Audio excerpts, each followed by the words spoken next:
मई 2014 में लोकसभा चुनाव में हार के बाद जब नीतीश कुमार ने सीएम पद से इस्तीफा देने और जीतन राम मांझी को उस कुर्सी पर बैठाने का ऐलान किया तो सियासत के सभी विश्लेषक और धुरंधर दांतों तले उंगली दबाए रह गए।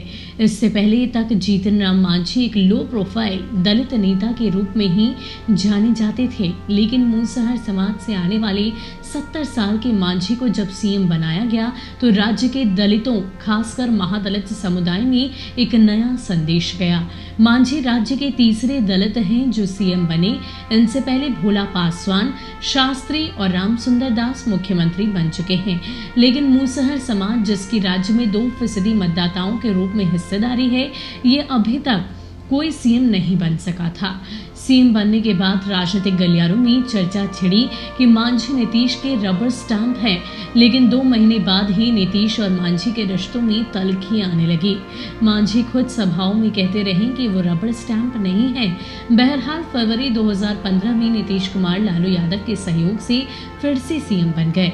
तब से दोनों नेताओं के रास्ते अलग अलग थे, लेकिन पिछले महीने जीतन राम मांझी यू टर्न लेते हुए फिर से नीतीश की अगुवाई वाली एनडीए में शामिल हो गए। हम बात कर रहे हैं बिहार विधानसभा चुनाव के दौरान की।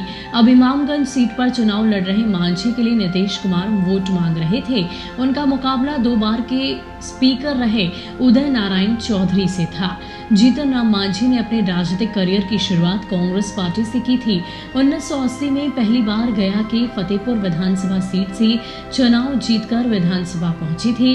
मांझी 1983 में ही चंद्रशेखर सिंह की सरकार में राज्य मंत्री बनाए गए। वो 1985 में दोबारा चुनाव जीतने में कामयाब रहे। चंद्रशेखर सिंह के अलावा कांग्रेस के 3 अन्य मुख्यमंत्री दुबे, सत्यनारायण सिन्हा और जगन्नाथ मिश्रा के मंत्रिमंडल में भी वो 1990 तक रहे। 1990 के विधानसभा चुनाव में जनता दल की लहर में मांझी कांग्रेस उम्मीदवार के तौर पर चुनाव हार गए। इसके बाद उन्होंने फौरन जनता दल ज्वाइन कर लिया और सीएम लालू यादव के करीब हो गए।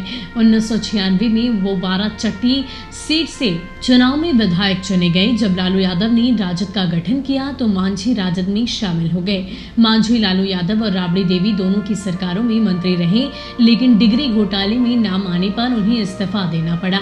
साल 2005 में जब राजद के शासन का अंत हुआ और नीतीश कुमार की जेडीयू ताकतवर हुई तो मांझी जनता दल यूनाइटेड के हो लिए। वो नीतीश कैबिनेट के मंत्री रहे। 2015 में नीतीश से अनबन के बाद उन्होंने अपनी नई पार्टी हिंदुस्तानी आवाम मोर्चा का गठन किया।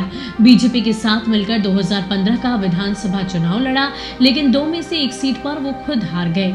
उनकी पार्टी ने भी सिर्फ 1 ही सीट जीती। लोकसभा चुनाव से पहले मांझी एनडीए छोड़ राजद कांग्रेस के गठबंधन में शामिल हो गए। अब वो फिर से नीतीश कुमार के साथ एनडीए में हैं। गरीब खेतिहर मजदूर परिवार में जन्मी मांझी ने सरकारी नौकरी छोड़कर राजनीति की राह पकड़ी थी।